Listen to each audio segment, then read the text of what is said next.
ഇന്ത്യയിൽ ഈ 2024 ഫെബ്രുവരിയിൽ 972 ഈ അനിമൽ ആക്ട് അമെൻമെന്റ് ചെയ്യണമെന്ന് പറഞ്ഞ് സുപ്രീം കോടതിയിൽ റിട്ട് ഫയൽ ചെയ്തതാണ് ഞാൻ.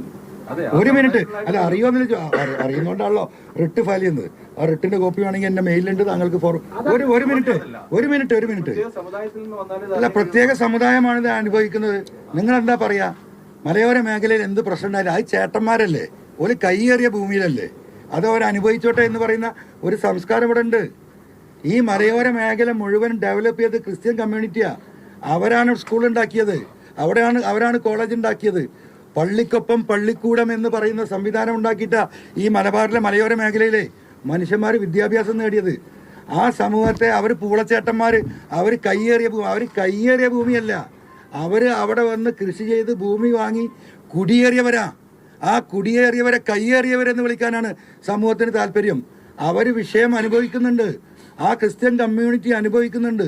അതുകൊണ്ട് തന്നെയാണ് ക്രിസ്ത്യൻ കമ്മ്യൂണിറ്റിയിൽ നിന്ന് ഒരാളെ വേണമെന്ന് പറയുന്നത്. എൻ്റെ സാക്ഷിയാണ്. അല്ല, ഞാൻ ചെയ്യും, ഞാൻ ഇനിയും ചെയ്യും എന്നെ കൊണ്ട്. അല്ല, ചെയ്തുകൂടാന്ന് ചോദിച്ചിട്ടുണ്ടെങ്കിൽ അത് കാണുന്നില്ല. അതുകൊണ്ട് ഞാൻ പറഞ്ഞ അനുഭവങ്ങളാണ് മനുഷ്യനെ പഠിപ്പിക്കുക.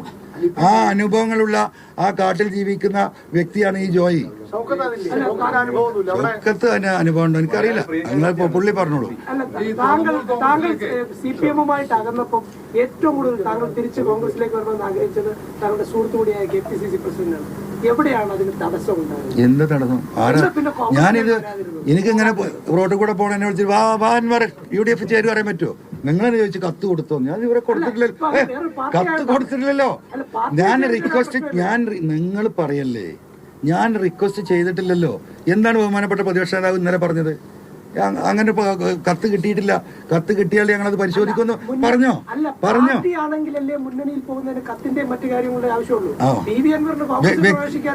അത് ശരി. അപ്പൊ വ്യക്തികളൊക്കെ വിളിച്ചിട്ട് വാ നിങ്ങളൊക്കെ UDF ചേർന്ന് പറയാൻ പറ്റുമോ? അങ്ങനെ ഒരാളും തടസ്സം. എനിക്ക് 2025, 26, 24 ഒറ്റ താല്പര്യമുള്ളൂ, പിണറായി അവസാനിപ്പിക്കും. Nothing else. അതെന്നോ അന്ന് തന്നെ പറഞ്ഞാൽ രാഹുൽ ഗാന്ധിക്കെതിരെ ഞാൻ അങ്ങനെ ഒരു വാക്ക് ഉപയോഗിച്ചിട്ടില്ല. പറഞ്ഞത് പൊളിറ്റിക്കൽ DNA ആണ്. എങ്ങനെയാ പറഞ്ഞിട്ടുള്ളത്? ഇനിയിപ്പോൾ അതും ക്ലിയർ ചെയ്യുക. ഞാൻ പറഞ്ഞത് അന്ന് മണ്ണാർക്കാട് പാർലമെന്റ് സീറ്റിലെ ഇലക്ഷൻ പൊതുയോഗത്ത് വെച്ചിട്ടാണ് ഞാൻ പ്രസംഗിക്കുന്നത്. അപ്പോൾ വാർത്ത വരികയാണ്. എന്താണ് വാർത്ത? എന്താണ് പിണറായി വിജയനെ ED അറസ്റ്റ് ചെയ്യാത്തത്? ആ പാർലമെന്റ് തെരഞ്ഞെടുപ്പിലെ ഏറ്റവും വലിയ ഇഷ്യൂ എന്തായിരുന്നു ഇന്ത്യ മുന്നണി ഉയർത്തിയത്? ഈ പറയുന്ന സോറനെ അറസ്റ്റ് ചെയ്തതും ഡൽഹി മുഖ്യമന്ത്രി അരവിന്ദ് കെജ്രിവാളിനെ അറസ്റ്റ് ചെയ്തൊരു വിഷയം.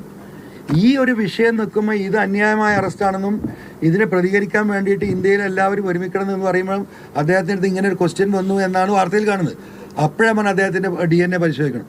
അത് പൊളിറ്റിക്കൽ DNA പറയുന്നത് പിറ്റേ ദിവസം എന്തായി? അന്ന് രാത്രി തന്നെ വാർത്തയായി. ബയോളജിക്കൽ DNA ഞാൻ ഒരിക്കലും പറഞ്ഞിട്ടില്ല. ഞാൻ പിറ്റേ ദിവസം തന്നെ പത്രക്കാരെ വിളിച്ചത് പറഞ്ഞിട്ടുള്ളതാണ്. അത് എയറിലുള്ളതാണ്.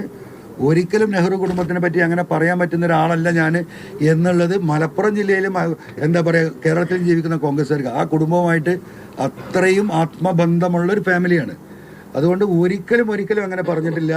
ഇനിയിപ്പോൾ നിങ്ങളെ ചോദിച്ച സ്ഥിതിക്ക് വീണ്ടും പറയാണ്, അങ്ങനെ ഞാൻ പറഞ്ഞിട്ടില്ല. ആർക്കെങ്കിലും വിഷമം ഉണ്ടായിട്ടുണ്ടെങ്കിൽ പരിപൂർണമായും അവരോട് ആ ഉണ്ടായ വിഷമത്തിന് ഞാൻ മാപ്പ് ചെയ്യും.